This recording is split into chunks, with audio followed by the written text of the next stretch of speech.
Attention, the following broadcast has been approved by Outcasted OC. Viewer discretion is advised. Incoming transmission in 5, 4, 3, 2, 1. What's going on, guys? Welcome back to Outcasted OC this week. And I know what you're thinking, why, Reese? I don't usually see you reviewing NXT till Wednesday. Well, I didn't realize the Great American Bash was on this week, so we're here on Monday covering it. It was on last night. It was a great show. And to be honest with you, there's a couple of Match of the Year contenders on that card. Before we get into that, though, I just wanted to, subscribe to the channel, like the video if you like this review. If you don't like it, tell me in the comments. Comment on the video. Say whatever you want. But I think you're going to like how we're starting this pay-per-view because we have an NXT Championship match. We have Gallus versus Stacks and Tony D'Angelo of the Tony D'Angelo family. I mean, there's two of them. It's not really a family. It's implied that there's more of them, okay? They're a mafia, okay? Yeah, right. Everyone up to date on that? Let's go. Okay, so Tag Team Championship match. The results of this was very strange. I mean, for me, I really wanted Tony D'Angelo and Stacks to win, so I am not complaining about the result whatsoever. I just didn't expect it to happen. What came out of nowhere for me was like the crowd reaction to the entire match, to be honest with you. I don't know if it was because there was a couple of mistakes in this match. I'm not 100% sure. The ending was kind of smooth. That was absolutely fine. There was a moment here where Gallus was stood on the outside. Tony D'Angelo goes to throw Stacks out of the ring, right over the top rope into a kind of a senton move. Drags, I believe it's Wolfgang back into the ring. 1, 2, 3. We have new NXT Tag Team Champions in the D'Angelo family. I was very surprised about this because with Gallus now not having the Tag Team Championships, is this storyline going to continue between these two teams?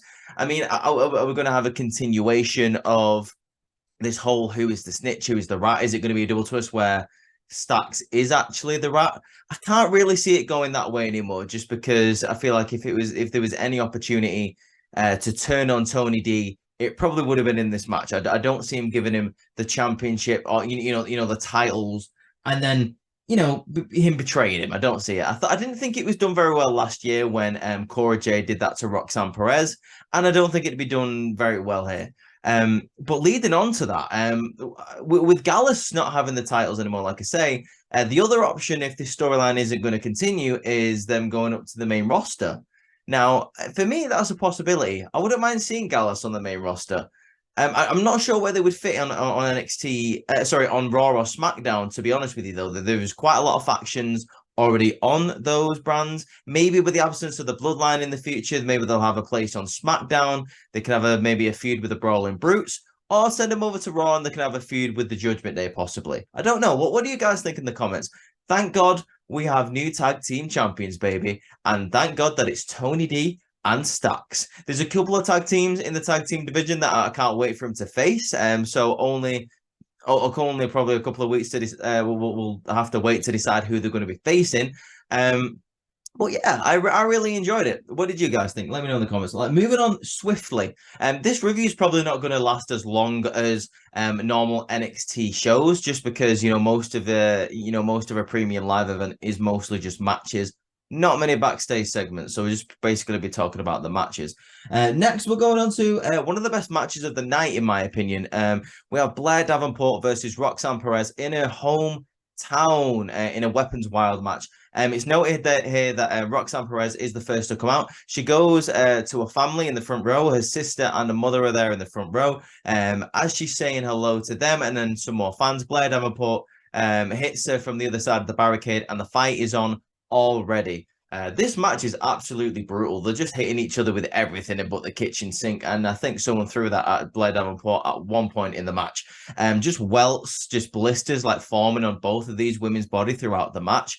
There's a really cool move. I think Booker T called it a Texas Typhoon or Tornado or something, where Roxanne Perez just absolutely throws herself through a table with Blair Davenport on it.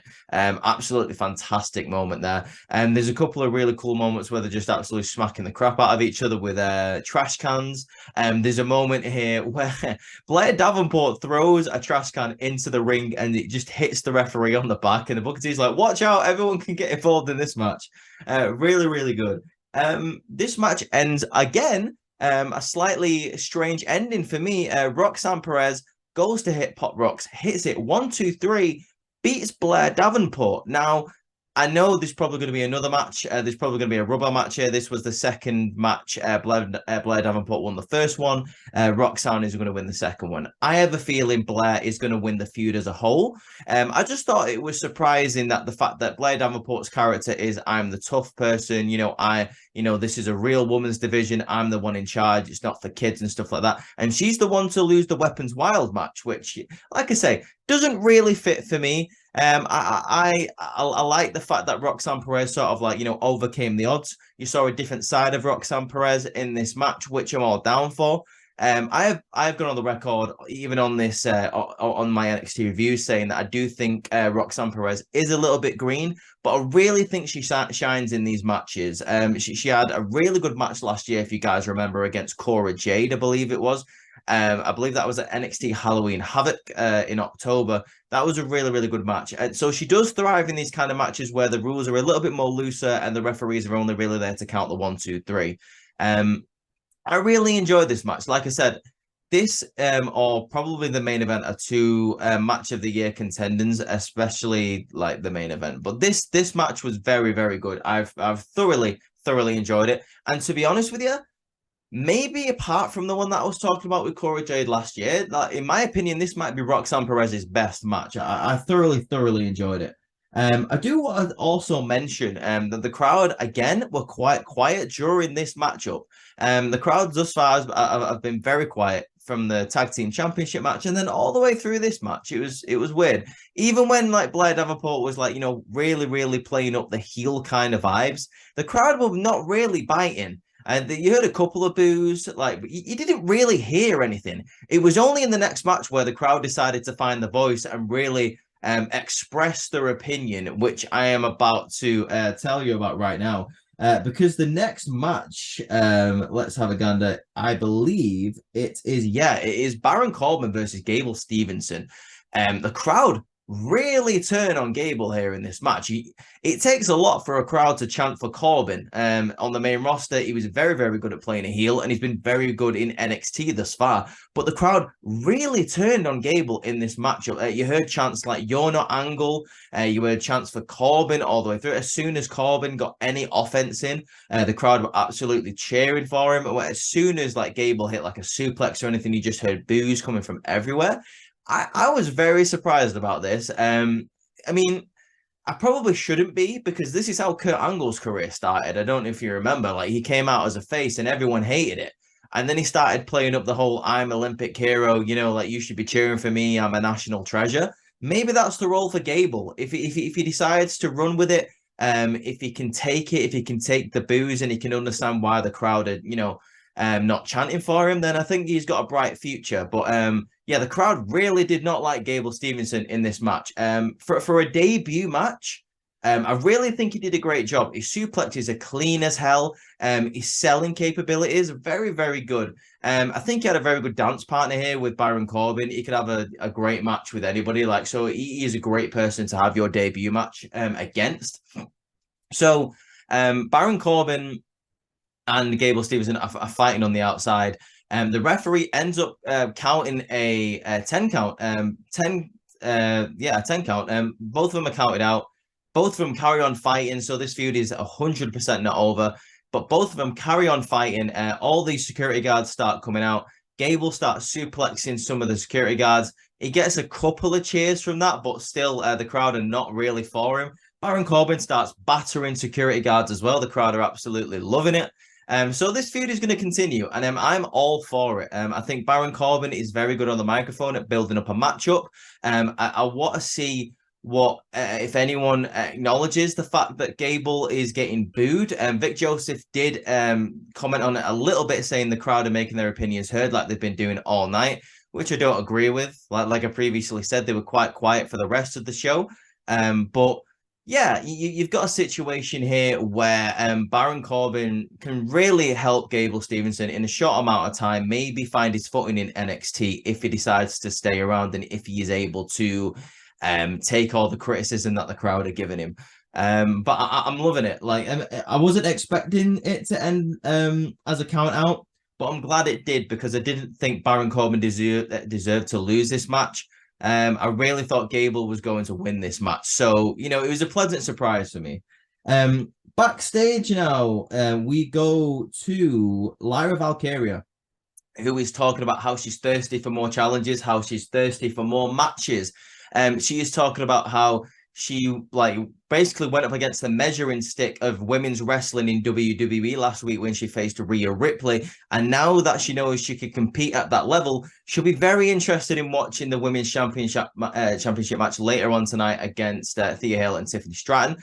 Before she's able to finish the interview, she is attacked by JC Jane, who is basically saying, don't forget about me. The whole reason why you was fighting with Rhea Ripley last week is because you were trying to prove yourself, and she wants you to prove yourself against me.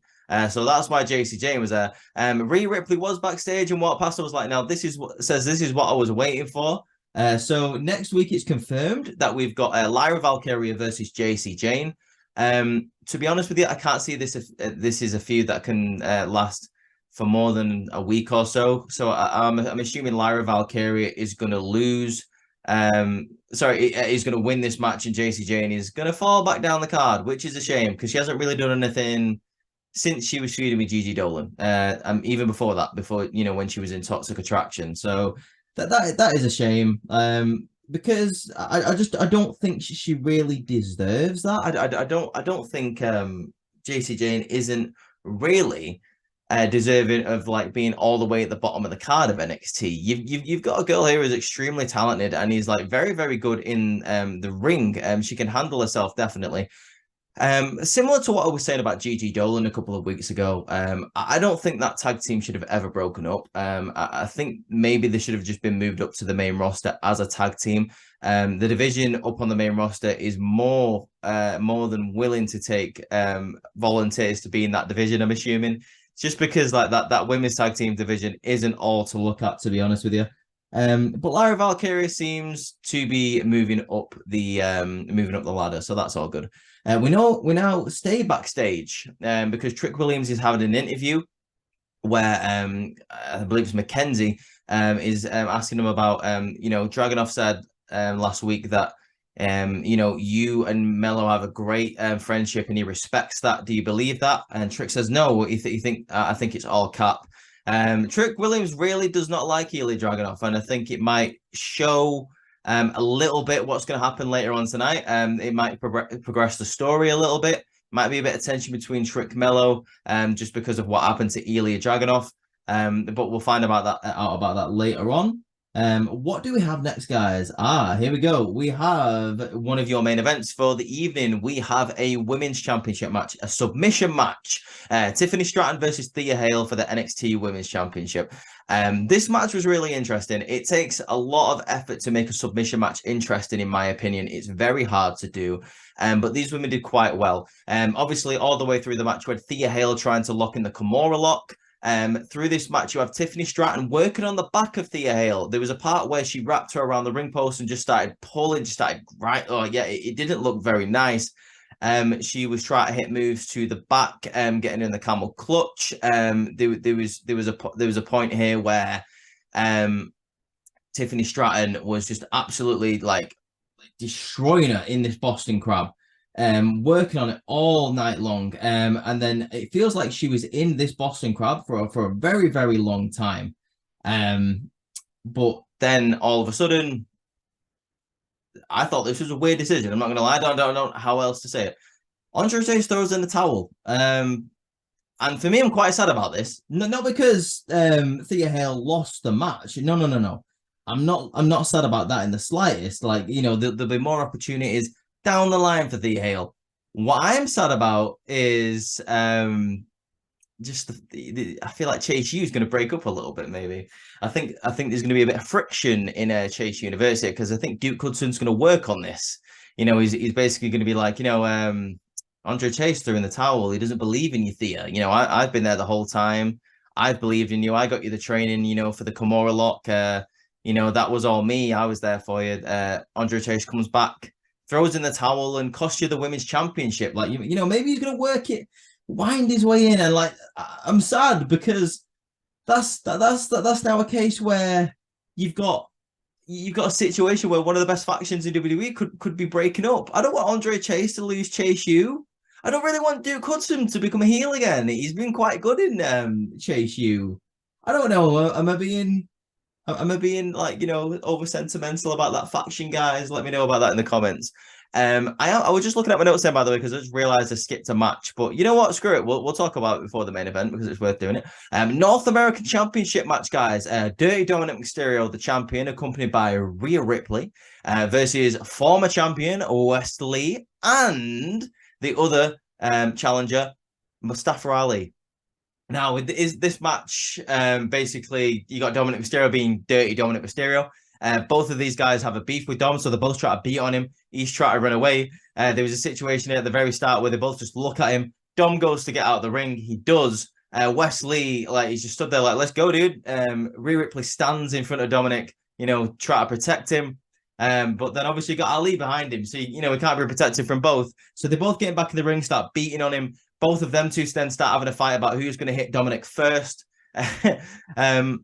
There's a fantastic bit in this match where Dominic is hitting the three amigos on both of these guys. He only gets two on both of them. And then all of a sudden, Wes and Mustafa like pick him up and then hit three amigos on him, both at the same time. It was really, really cool to see. Rhea Ripley obviously is then getting involved. Wes Lee gets taken over by Dominic Mysterio here. He hits a couple of really interesting moves on him. There's a move here where Mustafa gets taken out of the ring. He gets hurt on the outside. Dominic Mysterio gets Wes Lee back in the ring, goes to hit the frog splash. He misses. The Wes Lee then tries to get back up fighting. And then Mustafa Ali hits the 450. And then I believe Dominic Mysterio throws him out of the ring, hits the frog splash again. 1, 2, 3. Dominic Mysterio wins this match. And I made a TikTok about this because I was very surprised on how this match ended. I mean, I did not think Dominic was going to win. I'm not going to lie. I'm happy that he did because we've got the Judgment Day now sticking around on NXT. You got Dominic Mysterio still as a dirty North American champion, which is always cool. Not sure what's going to happen with Mustafa now. Is he going to go back up to the main roster or is he going to stick around on NXT? Is Wes Lee going to get another rematch for the North American Championship or is he going to go up the ladder? Is Mustafa and Wes Lee going to form a tag team? The sky's the limit for Wes, and Mustafa is just great at doing anything. But Dominic Mysterio still holding the North American Championship is a great move for me. Something that I didn't think they were going to do, like I said, but they did, and I'm happy about it. I got a bit confused about the ending of that match. I'm not going to lie because there was so much going on. All I know is Wes Lee was getting a beat down, and Mustafa was trying to, win the match for himself. But Dirty Dominic Mysterio and Rhea Ripley pulled the wool over everyone's eyes and, win that match. So congratulations to Dominic, I suppose. I do want to point out something in this show, by the way. There was quite a lot of, and I mean, when I say quite a lot, there was a lot of segments, after every match where there was just a promotion thing. You had one for Cora Jade, you had one for Mello, you had one for Ilya Dragunov, you had one for Tyler Bate. And they went on for a long time. And it was kind of, if I wasn't able to skip it because I watched it obviously the day after, this would have really got on my nerves if I was watching it live. I'm not going to lie. Anyway, back to your regularly scheduled programming. Apparently on the pre-show, I didn't watch it. There was an 8-person tag team match where it was the whole of Metaphor versus Nathan Frazier, Dragon Lee, and those two women that hang around with him. I don't remember the names. Who cares? But anyway, that's not the point. And we got Dragon Lee backstage, walking through backstage area. And then Rhea Ripley turns around and goes, "Hey, Dom, look, it's a wannabe Rey Mysterio." Dragon Lee says, "If I was anything like Rey Mysterio, I'd be proud, but I've got my own heritage." And then Dom looks like there's going to be some beef with Dominic Mysterio and Dragon Lee. Now that is a storyline I'd be interested in seeing. Bit of Lucha Libre, bit of heritage going on there. You got the Mysterio name with the Dragon Lee. And I'm down for that. Like, what do you guys think of that in the comments? Would you like to see a Dragon Lee and Dominic Mysterio feud? Yes, please. Take my money. I'd love that. Before we get to the main event, we ever get a backstage segment of NXT last week where Schism arguing about those two people who cost them the match. There's a bit of tension going on in the whole of Schism, to be honest with you, because then Joe Gacy turns around and was like, "We'd never be in this situation if someone hadn't pushed me." And then you got Rick Fowler and Dagger Summit, I don't know, them two weird names, arguing with Joe Gacy. He's like, "Are you saying it's our fault? What's going on?" So apparently next week we're going to have an interrogation of all the Schism followers, all the people wearing masks. I have a feeling that two of them are going to be the Creed brothers. But I feel like Ava Rain and Dagger and Jagger or McJagger or Fowler and Mal or whatever the goddamn names are, think that's what's going on as well. But let's, we'll see. We'll see. I don't know what's going on with Schism lately. I don't know why they're losing all the matches. I don't know why they're considering breaking them up, because they're a good faction. But I suppose you could also argue that you could just let Ava Rain do a thing, maybe. I'm the Rock's daughter. I know she doesn't want to do that, but she's right there. It's the Rock's daughter wrestling for you, your company, right there. But hey, I'm not booking the show. Let's go to the main event now, guys. We have an NXT Championship match. We have got Carmelo Hayes versus Ilya Dragunov, and this could be a match of the year contender, at least for WWE. All the way through this match, you have pretty much just got Carmelo Hayes trying to stick with Ilya Dragunov.